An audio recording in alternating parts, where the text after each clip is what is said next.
Olá, eu sou o professor de Sociologia Paulo Lima. Espero que estejam todos bem. A gente está aqui tentando construir essa ponte entre a disciplina, os conteúdos e vocês alunos nessas aulas remotas. Então esta aula vai tratar sobre a questão da construção do mundo moderno, a política e o indivíduo. Como essas três etapas, ou seja, esses três conceitos, essas três ideias, que são bastante vastas, como é que elas conseguem se conectar. Você viu em sociologia, né, deve ter visto, que a sociedade ela não se dá de forma inata, de forma natural, né? De forma mistificada, né? No mundo do sobrenatural. A sociedade ela é uma construção humana e social. E é importante que a gente entenda isso. A gente vai fazer aqui um apanhado de elementos históricos, para que você consiga fixar esses elementos no processo cronológico. Alguns alunos, por diversos motivos, acabam perdendo esse fio da meada, digamos assim, e não conseguem compreender como é que determinadas situações ao longo da história se chegou a determinadas situações, determinados fins. E para entender sociologia é fundamental que você tenha minimamente as situações pontuais que ocorreram bem fixado em sua mente, né? Então a gente vai aqui começar a aula falando especificamente dos gregos, né, da filosofia grega, com Aristóteles, né, com o livro A República, na verdade o livro A Política, Platão com o livro A República. A gente pode pensar que a ideia de política, mas de uma maneira mais do mundo das ideias, da metafísica, surgiu na Grécia Antiga, né? Era uma política utópica, né, no sentido de você apenas construir pensamentos, sem necessariamente algo tão prático, né? O que a gente tem um pouco de prática no que diz respeito à questão política, o surgimento da democracia, mas essa democracia era restrita a um grupo, né, que são os cidadãos, pessoas de posses, né, a elite, digamos assim, podemos usar esse termo, onde ficaram de fora as mulheres, os jovens, idosos, estrangeiros, escravos, né? Então, a gente pensar a sociedade atual, hoje, e ver que ainda temos poucas mulheres no mundo da política, poucos jovens engajados, né? Quando estrangeiros não são aceitos em determinados países, né? Criando assim a xenofobia. E quando você ainda tem, em pleno século XXI, notícias de pessoas que mantêm outros trabalhando em situações precárias, denominando assim trabalho escravo, então você pensa que não é algo novo, né? É algo que vem desde a Grécia Antiga. Então a nossa lógica de muita coisa que nós reproduzimos hoje não é uma criação nossa, do agora, mas são referências dos nossos antepassados, né? Que necessariamente não tem uma ligação, uma linhagem sanguínea conosco, mas a questão da construção de determinadas regras, valores, ideias, seja essas regras boas ou não, essas regras são inerentes à vida humana, né?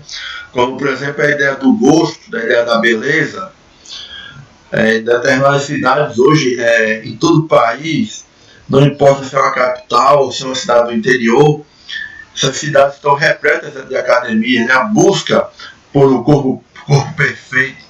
Então essa lógica vem ainda da Grécia Antiga, né? Dos espartanos, né? Pessoas que cultuavam a ideia do belo, né? A arquitetura, né? Ainda se tem muitas cidades, casas que pensam a arquitetura segundo a viés grega. Então,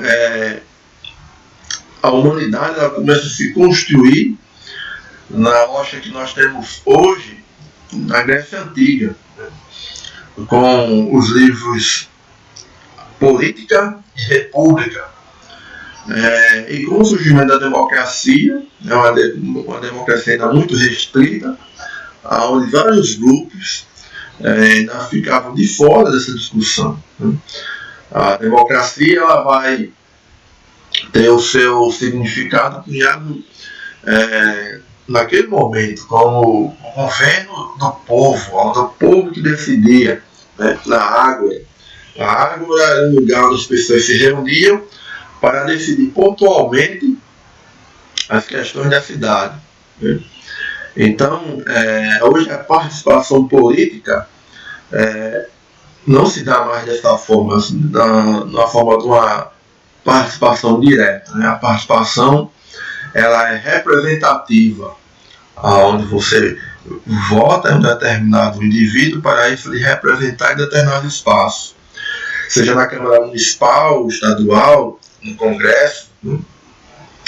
E a representação, ou seja, a questão política, ela não pode ficar limitada à questão da representatividade, né, da ideia do voto.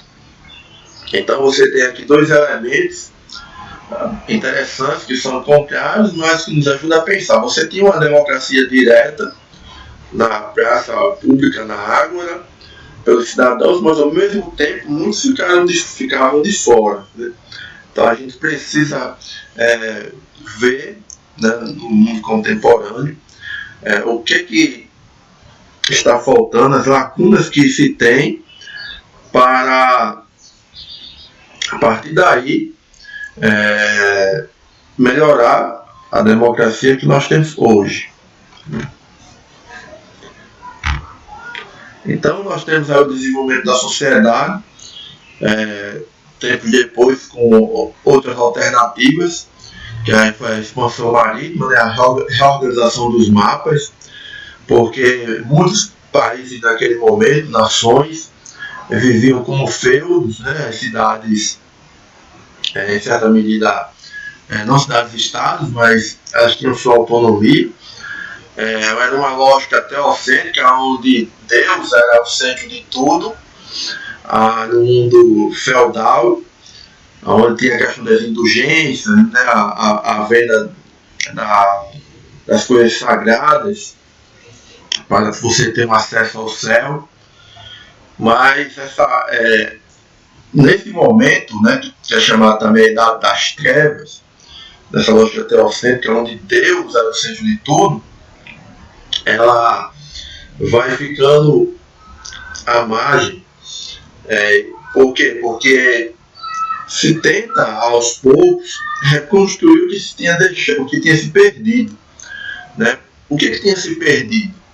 E por que Idade das Trevas? Idade das Trevas porque aquele pensamento, aquela construção de ideias que tinha na Grécia Antiga, ela não foi mais valorizada pelas pessoas naquela época, naquele momento.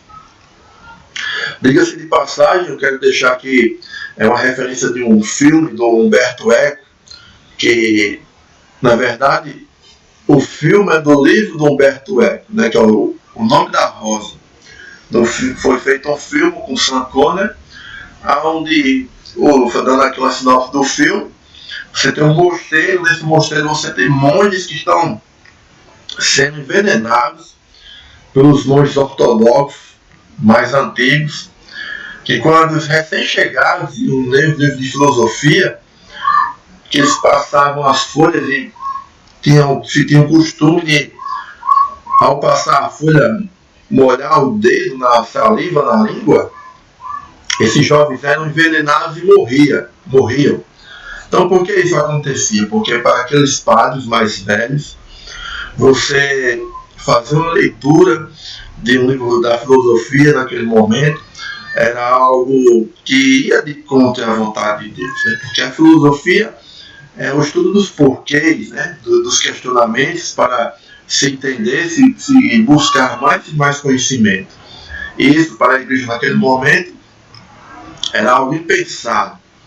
Então, se você tem alguma semelhança na lógica atual, em vários espaços religiosos, não é uma mera coincidência, né?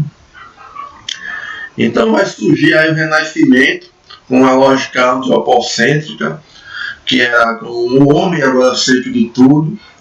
É a partir daí que vai surgir a enciclopédia, vai surgir Michelangelo, Donatello, Leonardo, né, os grandes artistas que vão ser financiados pelos burgos, que eram os burgueses que viviam ao lado dos grandes feudos, porque já tinha tido a expansão marítima, né, a reorganização dos mapas. Isso fazia com que os indivíduos pudessem comercializar especiarias, né, como sal, temperos. E nesse contexto vai também surgir o Nicolau Maquiavel, onde este vai lutar pela unificação da Itália. A Itália, como foi um dos últimos países a se unificar. O Martinho Lutero, com a reforma protestante, suas 95 teses, né? Onde vai surgir a religião protestante, né? A religião evangélica. Não foi um acordo de cavaleiros, aperto de mãos, mas houve muita luta, muito derramamento de sangue, né? Houve um empoderamento social por causa dessa reforma, porque o Martinho Lutero vai traduzir a Bíblia do latim para o alemão. Antes a Bíblia era apenas em latim, o padre fazia toda a liturgia em latim e virava de costas para a nave da igreja, e a tradução dessa Bíblia para o alemão é um marco para a sociedade na época, né? Imagina, agora você vai ter acesso à palavra de Deus, né? Você vai poder fazer uma leitura, enfim. Então você tem a burguesia, o suzerano, na França o rei Luís XIV vai se autodenominar como o Estado sou eu. É um rei absolutista, onde tudo está à sua volta, e vai ter os despotas esclarecidos, são os reis que permitiam que a ideia do conhecimento ela fosse valorizada, né? Então vai também surgir os contratualistas, que vão escrever sobre o mundo que está em mudança, que é o Hobbes, né, que é um pensador mais absolutista, o John Locke, moderado, e o Montesquieu também, e o Jean-Jacques Rousseau pensando reformas mais revolucionárias, digamos assim. O Montesquieu é quem vai escrever sobre os três poderes, né? Ele vai começar a pensar uma lógica sobre o poder executivo, legislativo e judiciário, né?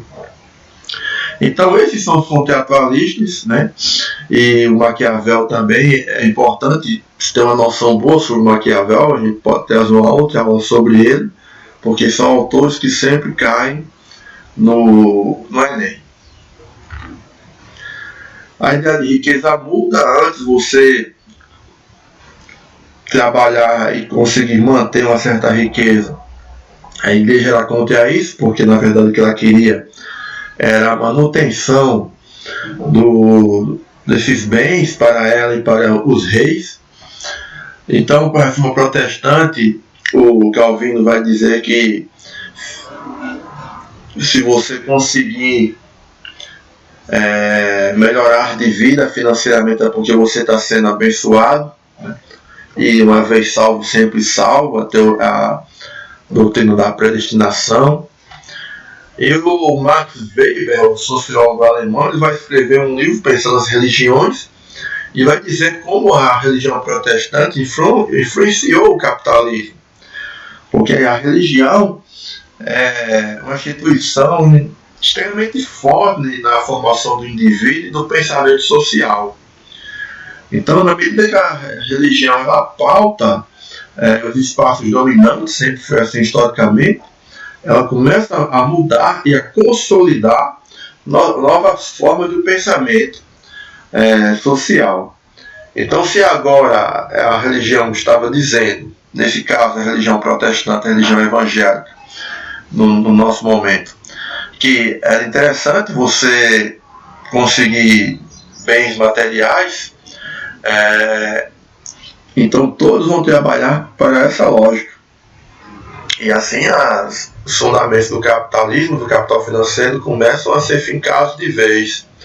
E o Weber vai escrever o livro A Ética Protestante e o Espírito do Capitalismo. Vai surgir também a Revolução Industrial, com a consolidação do capitalismo, e vai surgir o êxodo rural. A Revolução Francesa é um marco, né? A Revolução Francesa vem antes da Revolução Industrial, porque a Revolução Francesa vai dar o pontapé para o mundo republicano, né? Um mundo agora sem as monarquias, mas um mundo agora com as repúblicas, né? Com uma nova lógica de poder. Por isso os contratualistas foram também tão importantes, porque eles passaram a redigir o que seja o mundo liberal, né? O liberalismo econômico, que é a lógica que nós vivemos hoje. Só surge ali com essa Revolução Francesa, que é a Revolução Burguesa, onde os burgueses queriam mais espaços nas decisões, e esses espaços são negados pela nobreza, e os burgueses, por já terem uma aquisição financeira bem interessante, eles vão financiar, em certa medida, a revolta dos camponeses. E esses vão tomar o poder e guilhotinar o rei francês, né, Luís XVI, e assim vai surgir uma nova lógica de dominação. É nesse momento que vai surgir também a monocratura sobre direita e esquerda, né? Quando a Revolução Francesa, as pessoas que ficam na direita querem mudanças mais pontuais, né, a conta e a gota. Quem fica na esquerda tem um discurso mais revolucionário de continuar a revolução, de dar moradia, comida ao povo. E quem ficou na direita, ainda pegando determinados valores do antigo regime, né, da monarquia, não vai bem permitir isso. Então os camponeses, né, os que queriam se afirmar como uma liderança, vão se revoltar mais, os burgueses não vão permitir, e como tem grana, vão constituir uma força armada, né? E aí vai surgir a ideia novamente da lógica mais militar, né? A lógica de proteção ao Estado, e de quem é o Estado, de quem é a democracia, porque esse Estado ele vai servir para a manutenção de uma lógica que está surgindo, né? Que é a lógica do poder do mundo industrial, do capital financeiro, e vai frear o movimento camponês, né, naquele momento. E é a lógica que continua até os dias atuais. E com ideias como a ideia da proteção da propriedade privada, né, a todo custo, mesmo que essas propriedades privadas, uma boa parcela dela não esteja produzindo, um contrato, a sociedade e o Estado. O Estado é o que será mediador de conflitos, que permite que os homens vivam livremente o uso da propriedade sem intervenção do Estado, praticar o comércio e promover a livre concorrência. Então, como eu falei, como as monarquias deixaram de surgir, foram desaparecendo, definhando com essa Revolução Francesa, o Renascimento, uma nova lógica foi surgindo, né, com a ideia de Estado e o mundo republicano através da teoria liberal, né, com Locke, o Hobbes, né, Montesquieu, e com a burguesia vai surgir a ideia da meritocracia, ou seja, você tem que se esforçar para você chegar em algum lugar. Né? Sabemos que a questão do esforço é fundamental, mas não é apenas isso. O indivíduo ele precisa das ferramentas, né, para poder caminhar, para poder chegar em determinado espaço. Se não fosse, não se precisaria de estudo, né, da educação, escola, universidade, enfim, o indivíduo sozinho conseguiria. E escola, educação é uma política pública. Então aqui mais detalhes sobre a Revolução Francesa. A França vivia sob uma crise econômica, uma miséria muito grande. Havia as guerras, né, as guerras dos 7 anos, principalmente entre os britânicos e os franceses. As pessoas viviam em miséria, essas guerras pediam alta carga tributária dos seus feudais, e seus feudais cobravam dos camponeses. Os privilégios e isenção de tudo isso ficavam apenas de fora os nobres e os clérigos, e os camponeses tinham que lidar com todos os custos. E as terras nas mãos da aristocracia, né, e nobreza. Então 1%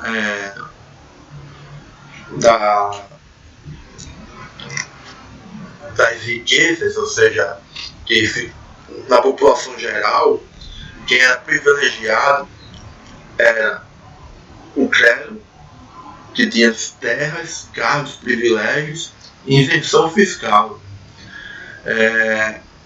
Depois vinha a nobreza com as terras, carros, privilégios e isenção fiscal. E 97% camponeses, sans-culottes, tinham todas as obrigações e impostos, trabalhadores urbanos e camponeses. Então todas as obrigações, impostos de trabalhos braçais ficavam tudo à custa dos trabalhadores camponeses e urbanos. 97% da população. Você tem apenas 1% do clero e 2% de população que é a nobreza, que ficava com os cargos e com os privilégios. Os outros 97% da população viviam em uma situação de miserabilidade. Então, gente, espero que vocês estejam compreendendo. Coloquei esse slide primeiro para a gente dar uma pausa e ver e respirar um pouco, né? Então, a gente fez um apanhado até aqui da Grécia Antiga, passando pelo mundo feudal, chegamos na Revolução Francesa, né? Então a gente vai continuar mais um pouco. Na Revolução Francesa, a burguesia liderou a revolução, como eu falei há pouco. Ela cativa a população marginalizada, que morria de fome, não tinha moradia, morria de diversas doenças, porque não havia nenhum tipo de repasse em melhorias sociais. Então, esses camponeses passaram a ser um braço armado da burguesia. Como eu falei, guilhotinaram o rei Luís XVI, e com essa revolução é aí onde vai surgir a Carta dos Direitos do Homem e do Cidadão, na Assembleia Nacional da França em 1788 a 1791, inspirada a Carta dos Direitos Humanos de 1948. Então, quando a gente fala em determinadas aulas que o discurso ele é distorcido, né, o discurso ele passa a virar dependendo do interesse do grupo, né, econômico, do grupo dominante. Então, veja, a Carta de Direitos do Homem e do Cidadão começou a ser redigida, né, boa parte dela, numa lógica liberal, burguesa, pós-Revolução Francesa. Essa revolução não é a revolução do trabalhador. O trabalhador ele ajuda a revolução a acontecer nessa lógica. Mas quem vai realmente seguir os passos, né, que vai dar os nortes, é a burguesia. Né? E quem é a burguesia desde o dia de hoje? São aqueles que detêm os meios de produção, ou seja, são os donos da fábrica, e esse dono da fábrica detém todos os mecanismos, ou seja, a matéria-prima e a ferramenta, e contrata um indivíduo para esse indivíduo trabalhar para ele por um salário. Então, esse é a burguesia. Então, os direitos humanos, a Carta de Direitos do Homem Cidadão, vai ser redigida nessa lógica burguesa. É importante salientar isso porque tem uma fala de que os direitos humanos é para defender pessoas que cometem delitos. Né? Então, essa lógica está errada. Os direitos humanos, como o próprio nome já diz, existe para defender os direitos básicos de qualquer cidadão, na medida que esse direito básico ele é violado de alguma forma. Né? Então, esse direito humano ele volta a ser constituído em 1948, após a Segunda Guerra Mundial, porque vários direitos e tratados antes produzidos foram violados durante a Segunda Guerra Mundial. Então, tem o Tratado de Viena, e para discutir a questão dos direitos humanos em 1948, para minimamente dar garantias ao indivíduo, e principalmente ao soldado, né, ao militar que está na guerra, ao soldado, ao militar que pela lógica da guerra acaba caindo nas mãos inimigas. Né? Então, para proteger o direito do cidadão à moradia, à terra, enfim. Então, os direitos humanos, no primeiro momento, desde sempre, para proteger os direitos básicos de qualquer indivíduo, ele começa a ser redigido para proteger os direitos básicos do mundo liberal e de uma lógica militar, né? E que se expande para todos. Né? Então, é um discurso que sim existe de que os direitos humanos foi construído pela esquerda e já é construída apenas para proteger criminosos, um discurso invertido do que é os direitos humanos. Né?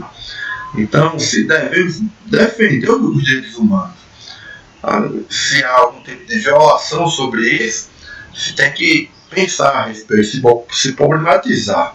Mas se nós defendemos os direitos humanos, nós estamos defendendo o nosso próprio direito, né, o direito da nossa família, filhos, irmãos, sobrinhos, futuros filhos. Né?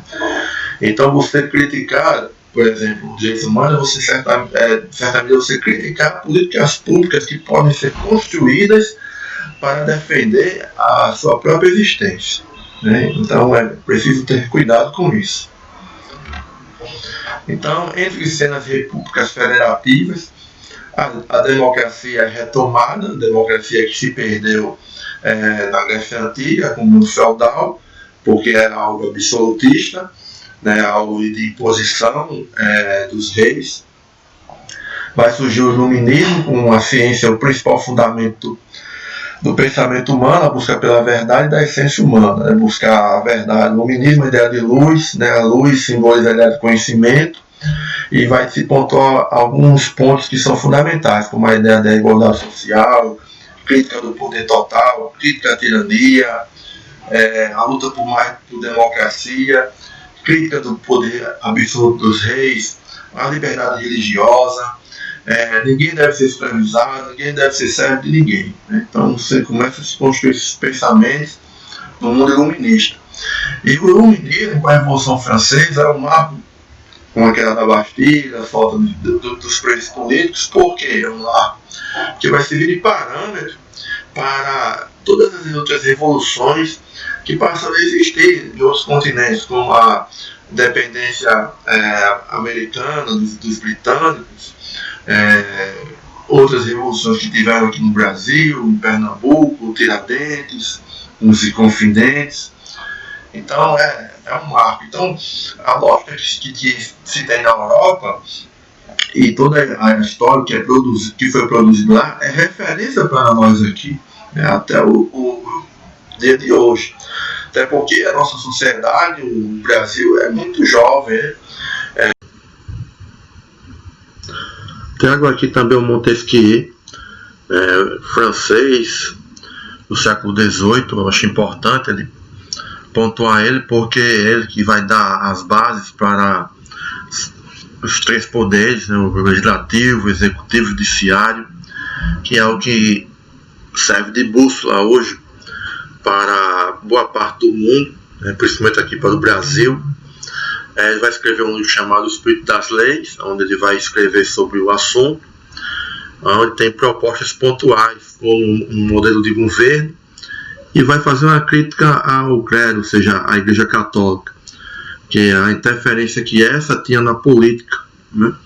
Mas hoje, em certa medida, a religião também tem dialogado bastante com o mundo político, não é verdade?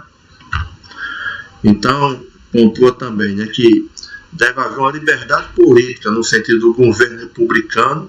A população deve estar unida, grupos específicos na soberania, né, que é tipo o pessoal os representantes do povo. O monarca, a soberania do príncipe deve ser restringida por leis, né? Mas já vista que nos países britânicos ainda permanece a ideia do rei e da rainha, mas é restringido, né? Porque lá quem manda mesmo é a Câmara e o primeiro-ministro. Na política não consiste em fazer o que quer, consiste em buscar os objetivos seguindo as leis. É preciso descentralizar o poder, né? Por isso o poder está ancorado no poder legislativo, judiciário e executivo. Como eu já pontuei, mas também é um marco para a história da humanidade, a Revolução Industrial, que é a consolidação do capitalismo e do rural. São questões importantíssimas, né? Revolução Francesa, Revolução Industrial.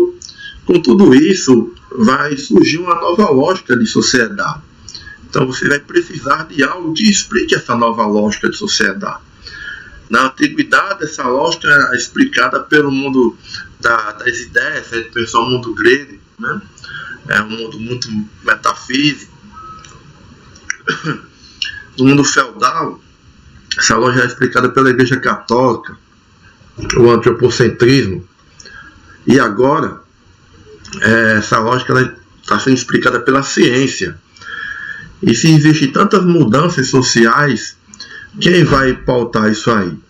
Então é nesse contexto que vai surgir a sociologia, né? Construção social humana, a forma de entender e conhecer o mundo. Já tivemos o mito, a religião, né? O senso comum, a filosofia, a arte, e agora as ciências, a ciência social, a sociologia, que vai entender o mundo social, né? Então, a necessidade humana de significar coisas e ações, né? Haja vista símbolos, né? A gente pensar que os símbolos têm um poder muito grande na vida humana. Para os cristãos, por exemplo, a cruz, né? Para determinados grupos cristãos, a cruz tem os seus significados, né? Então, para o sociólogo Peter Berg, a sociedade designa um grande complexo de relações humanas, ou, para o uso de uma linguagem mais técnica, um sistema de interações, com valores, códigos e ideias. É um processo de transmissão de geração a geração. Não é algo inato, não é algo sobrenatural, né? É algo da construção social humana.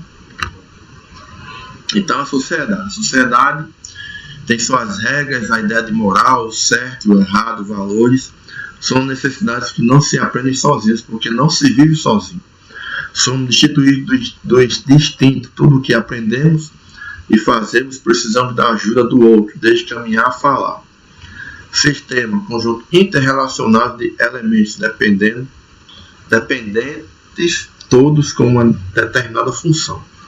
Todos têm uma função, um papel social na sociedade. Principalmente na sociedade do mundo moderno, uma sociedade cada vez mais burocratizada.